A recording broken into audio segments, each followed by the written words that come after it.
오늘 우리가 봉독한 마가복음 10장 1절에서 16절 말씀은 두 단락으로 나누어져 있는 말씀이 되겠습니다. 첫 번째 단락은 1절에서 12절, 두 번째 단락은 13절에서 16절입니다. 먼저 첫 단락을 저는 원문을 직역한 본문을 읽고 설교를 들어갑니다. 1절, 그리고 거기로부터 그가 떠나셔서 유대의 영역과 요단강 건너편으로 가셨다. 다시 무리들이 그에게 모여들었다. 그러자 전례대로 그가 그들을 가르치셨다. 그리고 바리새인들이 그에게 와서 물었다. 한 남자가 아내를 내버려 두는 것이 합당한가 하는 것이다. 이는 그를 시험하고자 합니다. 3절, 그가 그들에게 답변하면서 말씀하셨다. 너희에게 모세가 무엇이라 명령하였느냐? 4절, 그들이 말하였다. 모세는 이혼 증서를 주고 아내를 버리는 것을 허락하였습니다. 5절, 그러자 예수께서 그들에게 말씀하셨다. 그가 너에게 이러한 계명을 쓴 것은 너희의 강팍함을 인함이라. 6절, 그러나 첫 창조로부터 하나님께서 그들을 남성과 여성으로 창조하셨다. 7절, 이로 인하여 남자는 그 아비와 어미를 떠나서 그 아내와 연합한다. 8절, 그리고 둘이 한 육체가 되었다.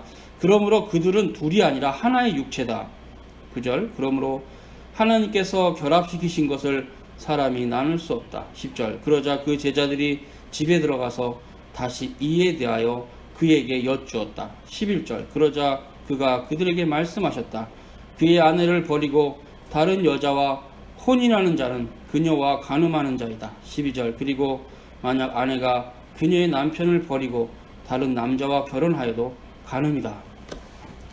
예수님께서 오늘 갈릴리 가버나움에서 사역을 마치시고 거길 떠나서 유대지경의 요단강 건너편으로 가셨습니다.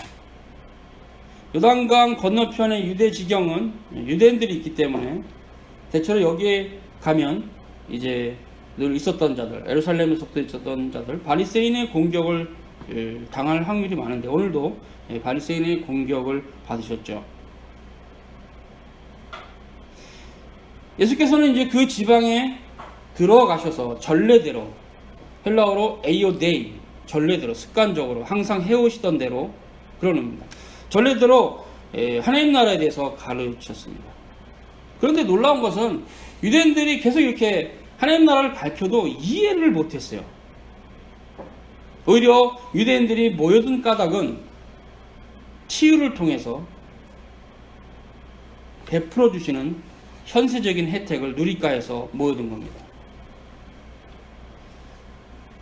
먹고 배부른 까닭이라 예수께서 말씀하신 그런 의미와 관련해서도 표적을 따르는 겁니다. 표적을. 유대인들의 신앙은 표적을 따르는 표적적 신앙이었어요. 상당히 이 표적을 따르는 신앙은 불건전한 신앙인데요. 고린도전서 1장 22절에서 24절에 사도 바울이 잘 말합니다. 유대인의 신앙에 대해서. 22절, 유대인은 표적을 구하고 헬라인은 지혜를 찾으나 우리는 십자가에 못 박힌 그리스도를 전하니 유대인에게는 꺼리끼는 것이요 이방인에게는 미련한 것이로되 오직 부르심을 입은 자들에게는 유대인이나 헬라인이나 그리스도는 하나님의 능력이요 하나님의 지혜니라. 유대인들에게는 왜 십자가의 도가 꺼릴까요? 그때 유대 군중이 예수님을 십자가에 못 박으라고 유대 종교 지도자들에게 선동을 받아서 외쳤던 그 기억이 남아있어요. 근데 그분이 부활해서 그분의 제자들이 복음을 전하니 상당히 꺼리끼죠. 불편하죠. 사도 바울의 복음 전도는 유대인에게는 상당히 불편한 것이었습니다. 자신들의 종교 지도자들에게 선동을 받아서 아무런 죄가 없는 분을 살인자처럼 취급하고 십자가에 못 박은 그것이 남아있기 때문에 그들은 표적을 구하는 신앙이었기 때문에 예수 그리스도의 하나님 나라에 대한 도리가 상당히 낯설었어요. 표적을 구하는 신앙은 현세적 신앙입니다. 현세적 신앙, 굉장히 세속적 신앙이에요. 표적을 구하는 신앙. 얼핏 보면 굉장히 신령해 보이잖아요. 절대 아닙니다. 굉장히 세속적인 신앙이에요. 그러니까 하나님 나라를 가르치면 뭔 소린지 모르는 거예요. 빨리 지금 내 병이나 고쳐주시고 먹을 거나 좀 잔뜩 좀 오병이어의 기적을 행해서 주십시오. 먹고 배부른 까닭이다. 그 당시 유대인들의 신앙은 표적을 추구하는 신앙이었습니다. 그래서 천사 숭배 사상이 매우 강했어요. 천사가 나타나서 뭔 이적을 행하고 이런 거예요. 사도 바울은 자신의 혈족, 유대인들의 그런 잘못된 신앙 형태에 대해서 굉장히 마음 아파했어요. 그래서 로마서 10장 1절과 3절에 이런 말을 기록한 겁니다. 형제들아, 내 마음에 원하는 바와 하나님께 구하는 바는 이스라엘을 위함이니 곧 저희로 구원을 얻게 하고자 함이라. 내가 증거하노니 저희가 하나님께 열심히 있으나 지식을 쫓는 것이 아니라 하나님의 의를 모르고 자기 의를 세우려고 힘써 하나님의 의를 복종치 아니하느냐. 유대인들이 대단한 신앙에 열심히 있었다고 그랬어요. 금식도 철저히 하고 11조도 철저히 내고 하여튼 그 규례들을 잘 지켰어요. 근데 오히려 그런 행위가 하나님의 의를 모르는 행위였고 자기 의를 세우는 신앙의 형태였으며 오히려 힘써서 하나님의 의를 복종치 아니하는 형태였어요. 자기들은 열심히 한다고 했는데 오히려 하나님의 의에 복종치 않는 죄악된 행위였어요. 그래서 바울은 나의 혈족 유대인들의 구원을 위해서 내가 이 말을 한다. 저희가 하나님께 열심히 있으나 하나님 말씀을 쫓는 건 아니다. 심각한 신앙입니다. 이런 신앙인들이 참 지금도 많다는 게 너무 아쉬워요. 지식을 쫓는 것이 아니라 하나님의 의를 모르고 자기 의를 세우려고 그 종교적인 의, 율법주의죠. 힘써 하나님의 의에 복종치를 않아요. 힘써서 복종치를 않는다. 이렇게 바울이 썼어요. 주 1세기 유대인들은 하나님께 열심히 있었습니다. 그러나 그들은 하나님을 아는 지식은 추구하지 않았습니다. 하나님을 아는 지식을 추구하지 않으니까 결국 하나님을 모르게 되고 하나님 모르고 열심히 행하는 종교적인 행위는 자기 의를 추구하는 게 됩니다. 나는 이러한 자다. 절대 새벽 기도는 한 번도 안 빠지는 자다. 나는 이러한 자다. 절대로 나는 금요철에 안 빠지는 자다. 나는 이러한 자다. 부흥회가 열리면 맨 앞자리에서 손 흔들고 막 열정적으로 기도하는 자다. 굉장히 신앙의 의가 강해요. 그런 신앙은 멸망으로 가는 신앙이 맞습니다. 그래서 이제는 자기가 능력을 받아서 이적까지 행한다면 그건 더 멸망의 자식입니다. 종교적 열광주의자들, 신비한 표적을 추구하는 자들, 그들의 신앙은 거짓된 신앙. 이러한 종교적 열광주의자들은 하나님의 의를 세우려고 하기보다 자기 의를 세웁니다. 자신들의 종교적 열정을 과시하고 자랑하며 자기와 다른 부류의 신자들을 굉장히 이렇게 하대합니다. 자기는 좀 더 특별한 크리스찬이라고 착각하며 오만해집니다. 이러한 종교적 열광주의에 빠진 자들은 교회 안에 분열을 조장합니다. 어떤 분열을요?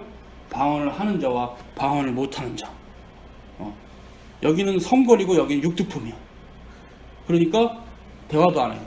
식사도 같이 안 해. 방언을 못하니까. 우린 지금 천상의 언어를 하는 사람인데 얘네들은 육에 속했어. 이것이 바로 바울이 로마서 10장 1절과 3절을 해서 비판한 바로 거기 딱 걸려드는 신자예요. 다른 신자를 멸시하고 스스로 높은 자가 되어서 자랑합니다. 자신의 어떤 이적이나 체험을. 그 당대 유대인들이 그러한 종교적 열광주의에 빠져서 자신들은 스스로 아브라함의 자손이라고 실제로 그랬죠. 내세우며 이방인을 멸시하고 로마인하고 식사도 안 하고 그랬어요.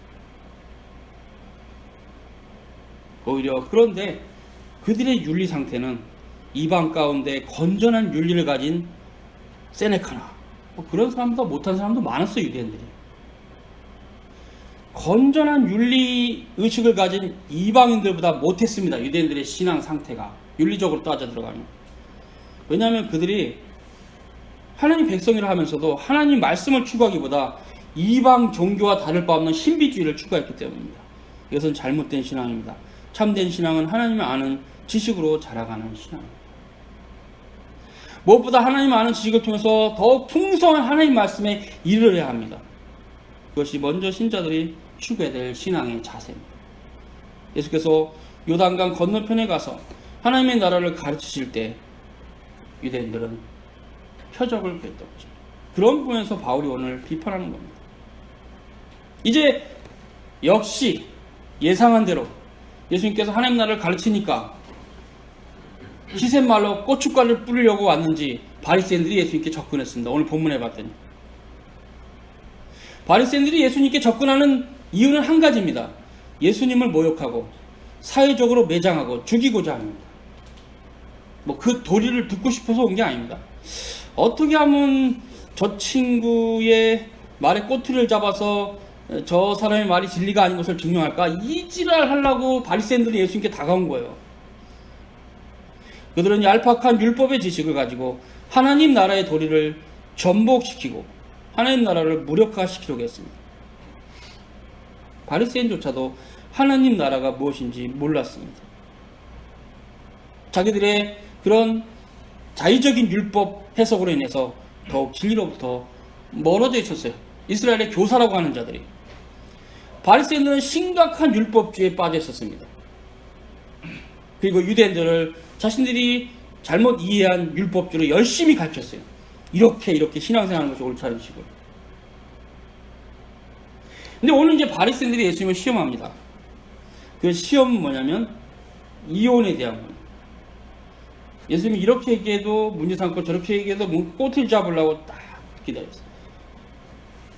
사람이 아내를 내어버린 것이 옳습니까? 바리새인이 예수님께 치고 들어온 질문이었어요. 예수님은 그들의 어리석은 마음을 아시고 재질의하셨어요. 모세는 어떻게 너에게 명했느냐? 그러니까 바리새인들이 얘기했죠.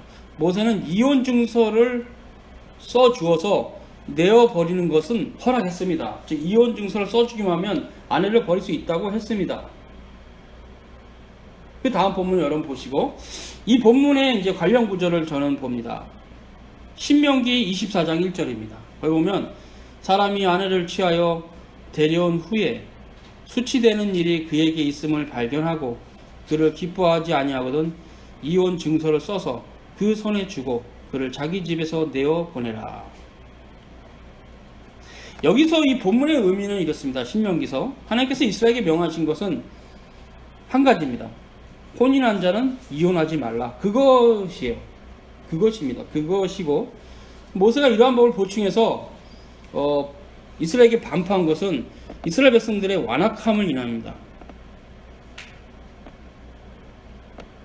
이 완악함이라는 것은 뭐냐면요. 좀 보세요.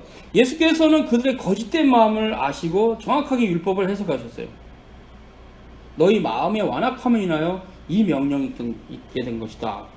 그러면 율법의 입법자 되시는 주님께서 모세에게 이러한 보충법을 주신 것은 뭐냐?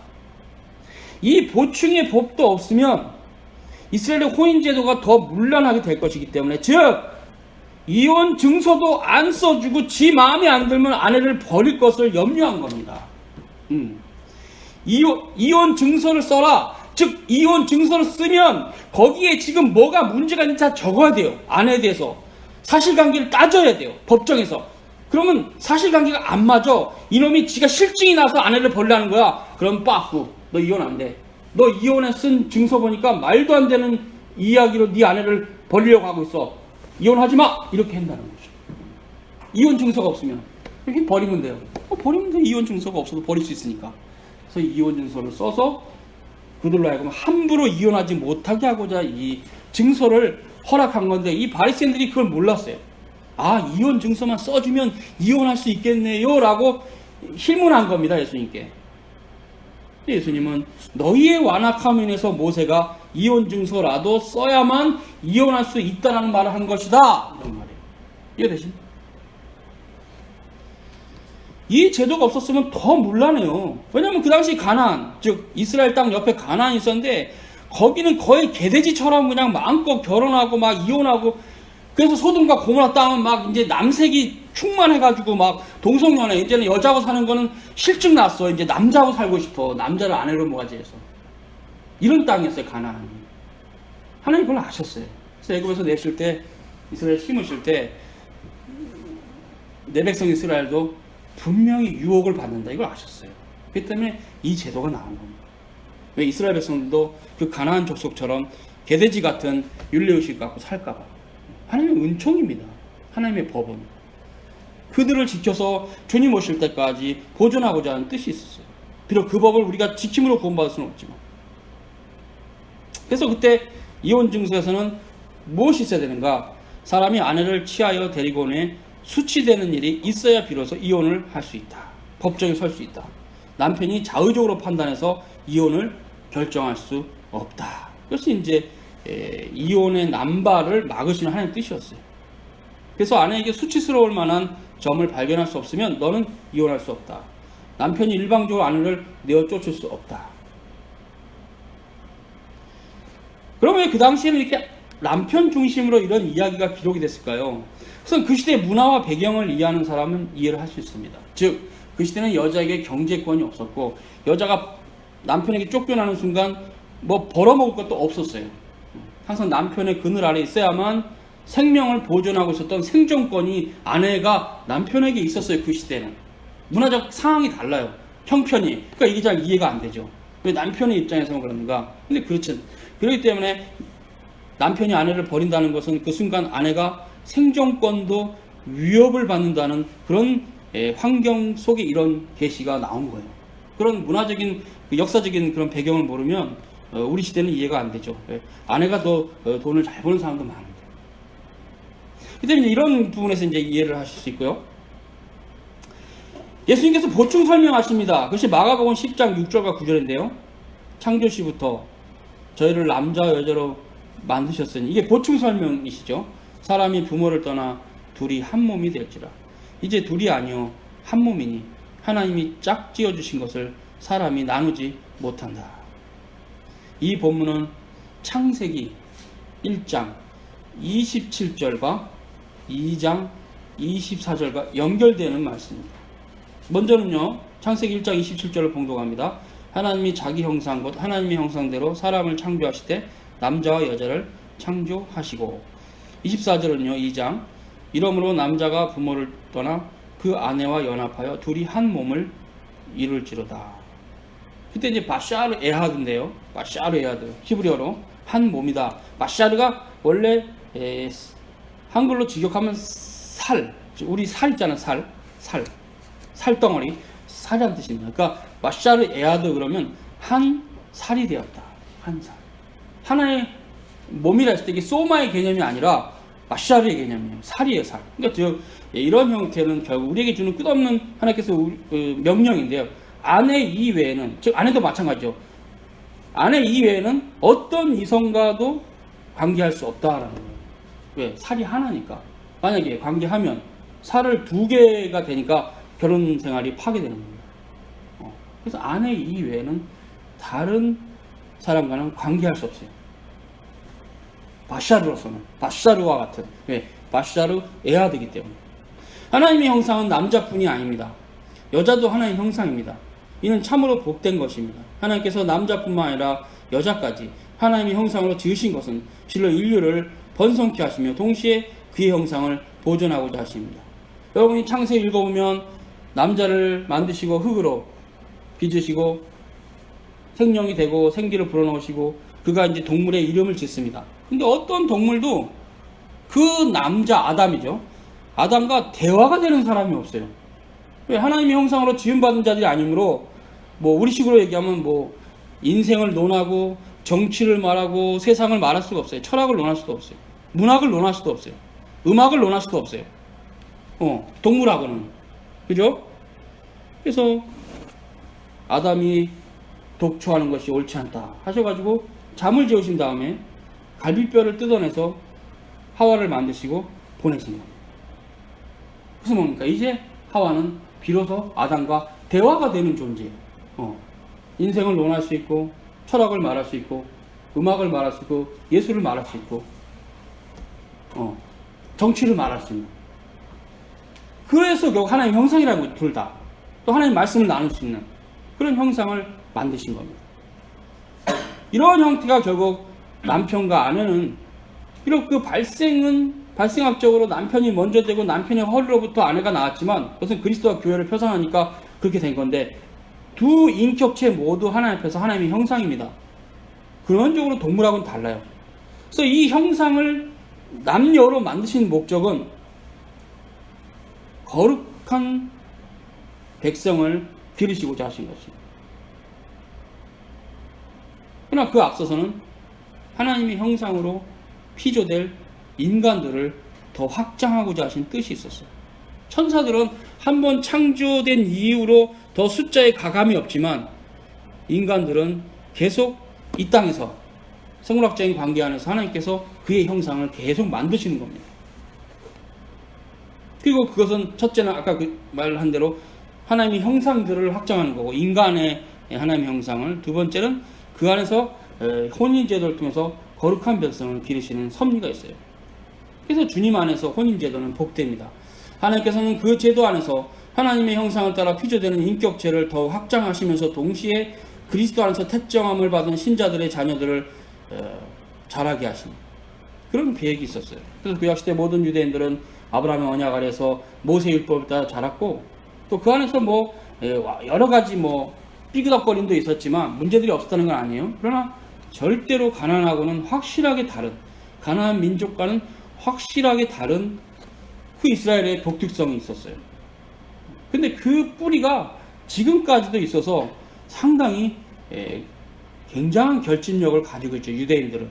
유대인들의 피가 아니라, 유대인들의 DNA가 아니라 유대인들이 하나님께 받은 모세의 율법입니다.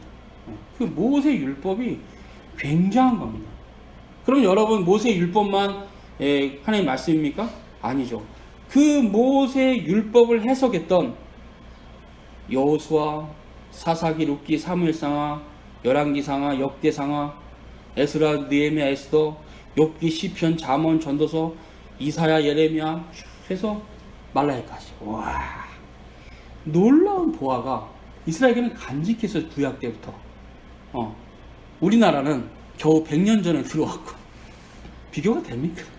민족성에 있어서. 민족성은 하나님의 말씀으로 깎여줘야 멋있어요. 말씀이 하나도 없는 우리 민족이 이제 유교에 잔뜩 빠져있다가 이제 겨우 복음을 받았는데, 복음을 뭘 알아요? 아무것도 모르지. 알려고 해야 되는데 더 알려고도 하지 않는다면 이 나라 교회는 끝장난 겁니다.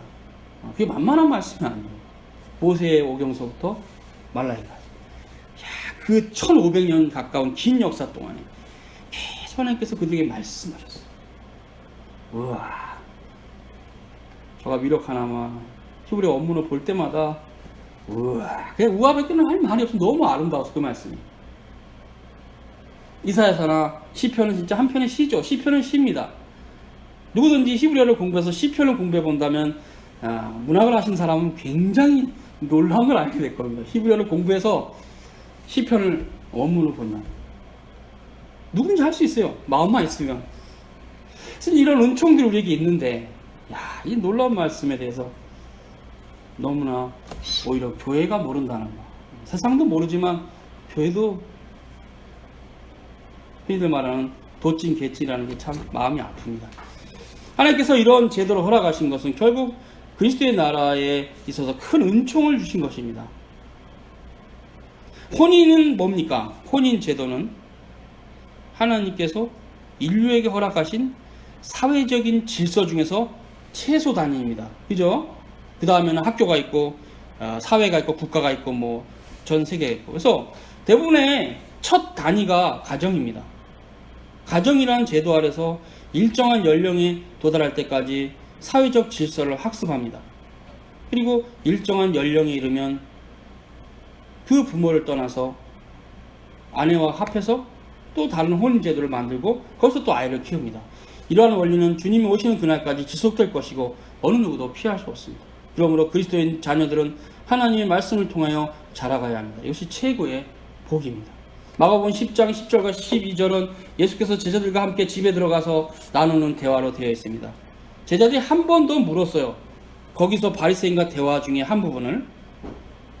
그러자 이제 예수님께서 답변하셨죠. 자, 물은 건 뭡니까? 그 말씀에 대해서 다시 한번 물은 거, 그것밖에 없어요. 예수님이 답변하신 게 있는데, 그의 아내를 버리고 다른 여자와 혼인하는 자는 그녀와 간음하는 것이죠. 즉, 아내를 버렸어요. 이유 없이. 그리고 다른 여자를 얻었어요. 근데 그러면 그 다른 여자하고 자기하고 간음죄를 지는 겁니다. 하나님. 또 아내도 마찬가지입니다. 남편을 이유 없이 버리고 다른 남자와 결혼하면 그 다른 남자와 그 아내는 간음하는 겁니다. 지금 이렇게 이 본문은 마태복음 5장 22절을 통해서 이해하면 됩니다. 나는 너에게 이르노니 누구든지 음행한 연고 없이 아내를 버리면 이는 저로 간음하게 하며 또 누구든지 버린 여자에게 장가드는 자도 간음한 것이다. 이 이해는요, 흐름을 보면 알아요. 즉 어떤 여자가 남편 몰래 바람을 폈어요. 그 바람핀 어떤 남자가 있잖아요. 바로 그 남자하고 이 바람핀 여자하고 결혼하면 간음하는 거예요. 그걸 말하는 거예요.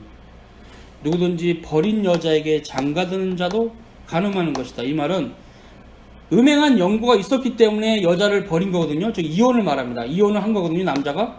근데 그 이혼한 여자하고 결혼한 사람도 간음하는 거예요. 즉 누굽니까? 그 남자는 이미 그 여자가 바람핀 남자예요. 그래서 누구든지 버린 여자에게 장가드는 자도 간음합니다.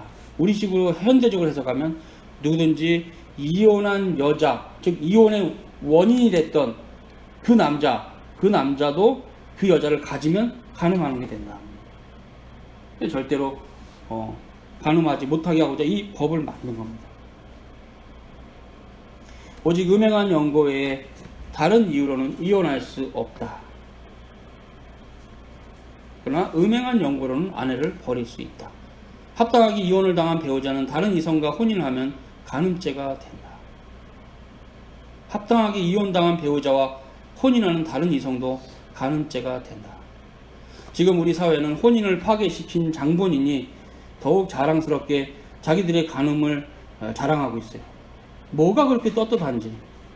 하나님의 심판을 이미 받은 자들입니다. 그들의 양심이 화인을 맞아서 무엇이 죄악인지 어둠인지 분간하지도 못하는 것이죠. 인생에게 내려진 최고의 천형은 천형, 하늘의 형벌이죠. 사리 분별을 잃어버린 상태입니다. 그가 정상적인 사회생활을 할 수 있을지 모르지만 하나님 보시기에는 정상적인 상태가 아닙니다. 죄가 죄인 줄 모르고 날뛰기 때문에.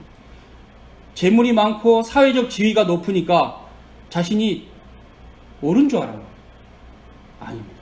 이미 그런 사람들은 천형이 내려진 상태입니다. 천형이 내리면요, 사람이 뻔뻔해집니다. 회개도 안 합니다. 하나님의 가공할 심판은 이렇게 그 사람의 양심을 화인시켜서 유기하는 거죠. 유기작전입니다. 그 사람의 피부로 감지가 안 돼요. 나는 이렇게 흔히들 우리 텔레비에서 보죠. 젊은 여자하고 잘 사는데 우리 와이프가 뭔 짓 하든 난 뭔 상관이래.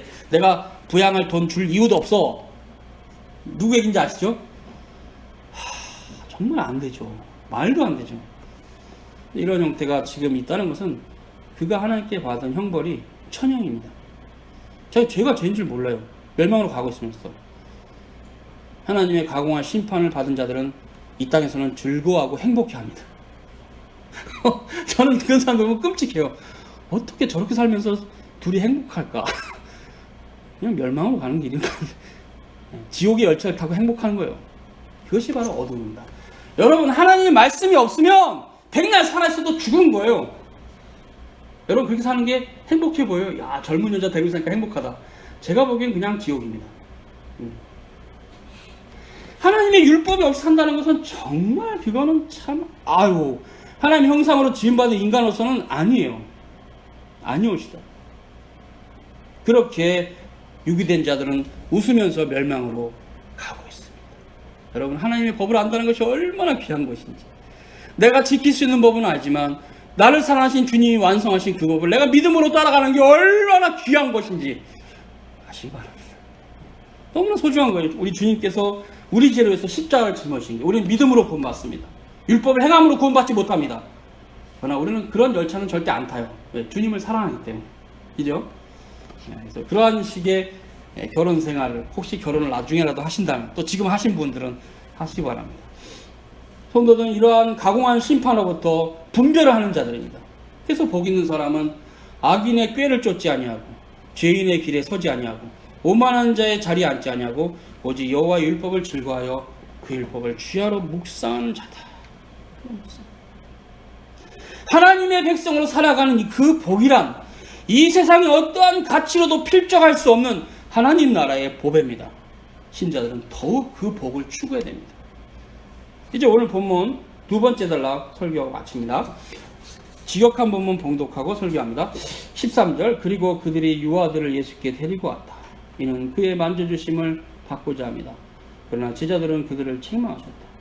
14절, 그때 예수께서 그것을 보시고 화를 내시며 그들에게 말씀하셨다. 아이들이 나에게 오는 것을 허락하라. 그리고 그들을 금지시키지 말라.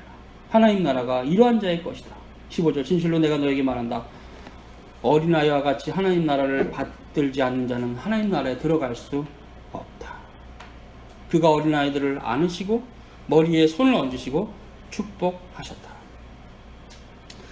그 당시에는 아이들이 상당히 좀 지금보다 무시되는 시대인데, 무리들이, 즉 군중들이죠, 백성들이 아이들을 데리고, 그래도 우리 예수님이 우리 아이에게 좀 손이라도 얹었으면 데리고 나왔어요. 제자들이 책망하면서 이렇게 제지시켰습니다. 예수님이 그것을 보시고 오히려 제자들을 이제 나무라셨어요. 그 분노하시면서 어린아이들이 내게 오는 것을 용납하고 금하지 말라. 하나님 나라가 이런 자의 것이다 말씀하셨어요. 그리고 하나님 나라를 이렇게 어린아이와 같이 받들지 않으면 하늘나라도 못 들어간다. 그래서 받들다라는 말이 헬라어로 덱세타인데 영접하다라는 의미도 있습니다. 하나님 나라는 어린아이와 같은 순수한 마음으로 받들어 들어가는 겁니다. 하나님 나라를 들어가는 신자는 상당히 순수해요. 만약 그렇지 않으면 하나님 나라를 들어갈 수 없습니다. 예수께서 어린아이들을 안으시고 축복했습니다. 고대 사회는 어린아이를 어른의 부속품 정도로 여기는 경향이 있었기 때문에 그런 제자들의 행동이 있었다는 얘기죠. 그러나 예수님은 그들을 안으셨어요. 이것은 당대 유대인들에게 놀라운 광경입니다. 그 높으신 선지자, 선생님이 이렇게 조그만 애들을 안으시고 기도해 준다? 그 당시의 문화에서는 상당히 신선한 충격이었죠. 그래서 주님은 그들에게 오히려 안아주시고 그 머리에 손을 얹으시고 축복 기도까지 주셨어요. 사도 야고보는 그의 서신에서 신자들에게 어린아이 같은 순전한 신앙의 자태에 대해서 이렇게 말합니다. 야고보서 1장 6절과 8절입니다. 오직 믿음으로 구하고 조금도 의심하지 말라. 의심하는 자는 마치 바람에 밀려 요동하는 바닷물결 같으니 이런 사람은 무엇이든지 주께 얻기를 생각지 말라. 두 마음을 품어 모든 일에 정함이 없는 자로다. 지역함이 이렇습니다. 그러므로 너희는 믿음으로 간구하라. 조금도 주저하지 말라. 주저하는 자들은 바람이 요동치며 밀려가는 바다 물결과 같다. 이러한 사람은 주님으로부터 무엇을 얻을 것을 기대하지도 말라. 두 마음을 품은 사람이다. 그는 모든 상태에 있어서 왔다 갔다 한다. 이렇게 돼 있어요. 지역하면. 사도 야고보는 믿음이 없는 자들은 항상 두 마음을 품는다고 말합니다. 거짓 믿음이기도 하죠. 다른 표현은. 실제로는 하나님 믿지 않는 겁니다. 자신의 재력과 사회적 지위와 여러 사회적인 지명도를 의지하며 살아가는 사람들은 하나님 말씀 앞에서 왔다 갔다 합니다. 이거는 내가 내 사회적 지위를 잃을지 않을 것 같으니까, 재물을 손해볼 것 같지 않으니까 지켜. 이거는 내가 하나님 말씀 따라가면 재물에 손실이 올 것 같아서 안 지켜. 두 마음을 품은 사람입니다. 하나님의 말씀에 전적으로 순종하려고 하는 사람이 아닙니다. 자기 편의대로 하나님을 섬기는 거짓신앙입니다. 사도 야고보는 그렇게 두 마음을 품은 자는 하늘나라에 들어갈 수 없다는 식으로 얘기합니다. 즉 예수님 말씀이 이 말씀이에요. 하나님을 전적으로 믿지 않기에 상황과 형평과 자기의 이해관계를 따라서 이리저리 요동칩니다. 자기의 입속을 챙기는 것으로 하나님의 뜻을 대적질합니다. 이것이 거짓 신자들의 매우 위험한 습성입니다. 하나님의 사람들은 그렇게 살지 않습니다. 하나님 나라를 어린아이처럼 받듭니다. 성삼일체 하나님을 순전하게 오직 믿음으로 따르며 구주 예수 그리스도의 구속의 사역을 믿으며 그렇게 행합니다. 오직 하나님만을 인생의 최고의 복으로 알고 살아갑니다. 시편 기자는 다음과 같이 하나님을 인생의 최고의 선이라고 알고 살아가라고 말합니다. 시편 16편 2절. 내가 여호와께 아뢰되 주는 나의 주시오니 주밖에는 나의 복이 없다 하였나이다. 이 복에 해당하는 히브리어 원문을 찾아보면요, 토부입니다. 토부는 헬라어로 아가도스, 좋았다. 창세기 1장 10절과 12절과 31절에 잘 나와요. 보세요. 창세기 1장입니다. 하나님이 물을 땅이라 칭하시고, 무틀, 보인 물을 바다라 칭하시니라. 하나님 보시기에 좋았더라. 히브리어로 토부. 그리고 25절. 하나님이 땅의 짐승을 그 종류대로, 유축을 그 종류대로, 땅에 기는 모든 것을 그 종류대로 만드시니 하나님 보시기에 좋았더라. 31절. 하나님이 그 지으신 모든 것을 보시기에 심히 좋았더라. 저녁이 되며 아침이 되니 이는 여섯째 날이라. 여기 하나님께서 창조하신 세상은 실로 하나님 보시기에 심히 좋았다 그랬습니다. 이 토부는 최고의 선이신 하나님께서 만물에게 베풀으신 은총입니다. 그래서 하나님이 우리의 최고의 선이 되는 거예요. 창세전에 그리스도 안에서 우리를 선택하신 그 백성에 대한 구원은 특별 은총의 최고의 선이죠. 모든 사람들은 하나님의 일반 은총을 따라 살다 죽습니다. 그 가운데 구주 예수 그리스도의 이름을 따라서 부르심을 받은 신자들이 믿음으로 구원을 받은 이 은총은 그것을 넘어가죠. 전적으로 타락한 죄인 가운데 그 백성을 부르시는 은총이 있다는 거죠. 그래서 사도 베드로는 베드로후서 3장 18절에 신자들은 어린아이와 같이 순수한 마음으로 최고의 선이신 하나님을 아는 지식 가운데 자라가라 이렇게 말씀하고 있습니다. 오늘 교리 강론은 두 개로 나눴습니다. 첫째는 혼인제도에 담긴 하나님 나라의 교리. 예수께서 혼인한 자들에게 음행한 연고의 이혼을 허락하지 아니하신 것은 혼인제도가 하나님 나라를 담고 있기 때문입니다. 그래서 신자는 주 안에서만 혼인할 것입니다. 한번 혼인관계 안에 들어가면 배우자가 음행에 버금가는 범죄 행위가 드러나지 않는 한 혼인을 파기할 수 없습니다. 장로교 헌법이라 할 수 있는 웨스트민스터 신앙법에서 24장 전체에 혼인과 이혼, 메리지와 디바이스에 대해서 나오는데요. 이때 1절에서 웨스트민스터 신앙법은 이렇게 진술합니다. 혼인은 한 남자와 한 여자 사이에 있는 것이다. 한 남자가 한 아내 이외에 더 많은 아내를 두는 것도 불법이며 어떤 여자가 하나의 남편보다 더 많은 것을 두는 것도 불법이다. 장로교육법은 중혼을 금지합니다. 일부 1처제입니다. 일부 다처제, 1처 다부제 금지합니다. 놀랍게도 지금 이 나라의 헌법도 중혼을 금지합니다. 그리스도가 전파되기 전에 우리나라는 유교의 간섭 아래서 일부 다처제 사회였어요. 첩을 거느려도 됐습니다. 유력한 사회적 지위가 있거나 돈이 많은 사람은. 그러나 그리스도가 전파되고 나서 이 나라의 헌법도 이제는 중혼을 금지합니다. 하나님 말씀에 가깝게 다가간 거죠. 하나님께서 아담에게 하와를 주신 것은 한 남자가 한 아내를 취하라는 첫 사례고, 그것은 거룩한 보편교회를 의미합니다. 신랑 되신 구주 예수 그리스도에게는 하나의 거룩한 보편교회가 있을 뿐입니다. 그러므로 거룩한 보편교회가 수납한 정통교리 외에 다른 교리를 가르치는 교회는 거짓교회입니다. 멸망당할 이단들입니다. 웨스트민스터 신앙법에서 24장 1절의 중혼제도의 금지는 그리스도와 교회에 대한 교리를 담고 있습니다. 참된 교회는 구주 예수 그리스도만을 신랑으로 맞이합니다. 그래서 다른 세속적인 교리를 거절합니다. 예수 믿으면서 이것저것 해도 돼. 까짓 거 남도 다 하는데 너 굉장히 돈 많지? 예수 믿으면서 첩을 얻어도 돼. 이런 식은 안 돼요. 강남에 가면 신방을 하면 어떤 대형교회, 어떤 유력한 자에는 첩이 있다 그래요. 그냥 들은 얘기입니다. 안 됩니다. 무조건 출교해야 됩니다. 첩하고 이혼하든가. 이것이 바로 거짓 교회고 거짓 신자들이에요. 그런 신자를 방치하는 교회, 거짓 교회입니다. 그런 신자, 거짓 교인입니다. 웨스트민스터 신앙법에서 24장 1절의 중혼제도의 금지장은 신랑 되신 예수 그리스도께서 거룩한 보편교회를 신부로 맞이하는 교리를 담고 있어요. 그래서 요한계시록 21장 1절에 이런 표현이 있죠. 하나님의 교회가 거룩한 자태를 가지고 하늘로부터 내려온다. 봉독합니다. 또 내가 새 하늘과 새 땅을 보니 처음 하늘과 처음 땅이 없어졌고 바다도 다시 있지 않더라.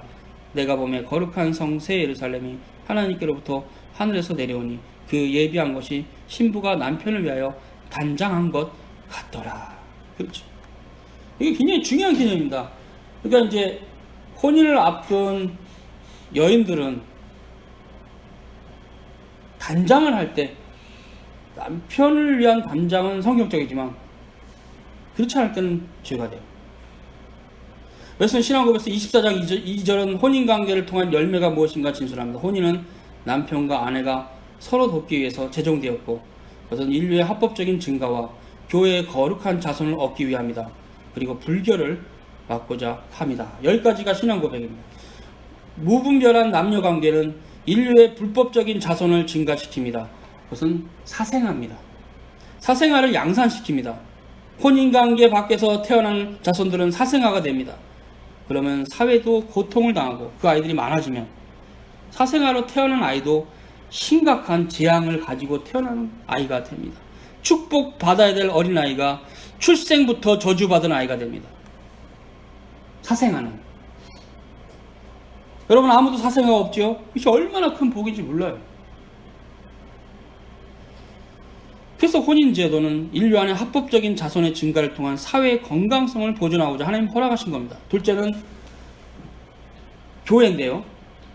크리스찬 가정들을 통해서 경건한 자손들을 얻기 위해서 유아세례를 통해서 확장하시고자 하신 것입니다. 세 번째는 무분별한 남녀관계를 통해서 간음과 음란의 불결을 막고자 합니다.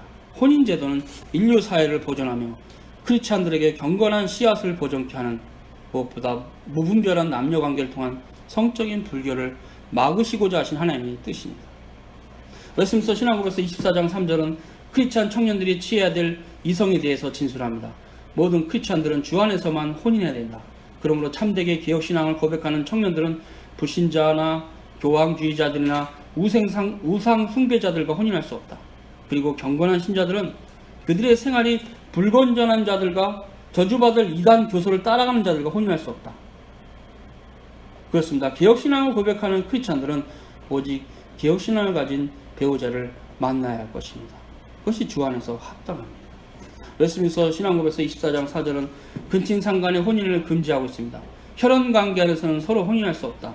웨스민스터 신앙고백서 24장 6절에 이혼을 엄격하게 제한합니다. 이혼은 그 당사자들이나 개인적 자유나 판단에 맡길 수 없다. 공법이나 국법이나 교회법의 질서의 절차를 경유해서만 처리돼야 된다. 이렇게 말하고 있습니다. 유아 세례의 가치와 하나님 나라의 속성에 대해서 두 번째 교리 강론을 하면 설교를 마칩니다. 예수께서 제자들을 어린아이들이 그에게 오는 것을 금하지 말라고 하셨습니다. 유아들을 안아주고 그들에게 안수하며 축복하였습니다. 이러한 예수 그리스도의 축복하심은 유아 세례와 연결이 되는데 유아 세례는 그리스도 내에 결코 피할 수 없는 거룩한 보편교에 합당한 규례라는 것입니다. 유아 세례는 구약의 할례와 연결이 되고 구약 이스라엘 백성들은 태어난 지 8일 만에 성전에서 할례를 받았습니다. 새 언약의 교회에서는 유아 세례를 시행합니다. 이방인의 첫 수세자였던 백부장 고넬료의 가정은 세례를 받을 때 분명히 그 가족에 유아가 있었다면 유아 세례를 받았을 것으로 확정할 수 있습니다. 그때로부터 이방인들도 부모의 신앙을 따라 유아 세례를 받고 언약의 백성이 되었습니다. 부모 중에 한 사람만 신자면 유아 세례를 받을 수 있는 것은 웨스턴 신앙고백이 정의하고 있어요. 할례가 구약 경륜의 시대에 주어진 것이라면 세례는 신약 경륜의 시대에 주어졌습니다. 신구약 경륜의 차이에도 불구하고 할례와 세례는 동일한 것을 지향합니다. 그것은 언약의 백성입니다. 장로교회 헌법 웨스민스터 신앙고백서 28장 4절에 유아 세례를 받을 수 있는 대상을 이렇게 말합니다. 그리스도를 믿고 순종할 것을 공적으로 고백하는 성인에게 세례를 베풀고 유아들에게도 세례를 베푸는데 그 부모들 중에 둘이 다 믿어도 되고 한 사람이라도 신자면 된다. 성이 된다. 그러므로 유아 세례는 그들의 부모들 중에 한쪽이라도 신자라면 베풀 수 있다. 그래서 유아 세례는 모든 신자의 자녀들이 받아야 됩니다. 한쪽만 신자라도. 이 유아 세례의 가치가 하나님 나라의 속성과 연결이 되는데요. 주님의 말씀과 연결되어서 유아 세례는 구약의 할례 제도를 완성하면서 영원한 하나님 나라에 들어가는 아브라함의 자손으로서 하나님의 언약의 백성으로서의 그 표가 되는 겁니다. 이스라엘 백성이에요. 우리가. 구약시대부터 할례받은 이스라엘 사람들과 새 언약 안에서 유아 세례를 받은 신자들이 하나님 나라에 속한 자녀들입니다.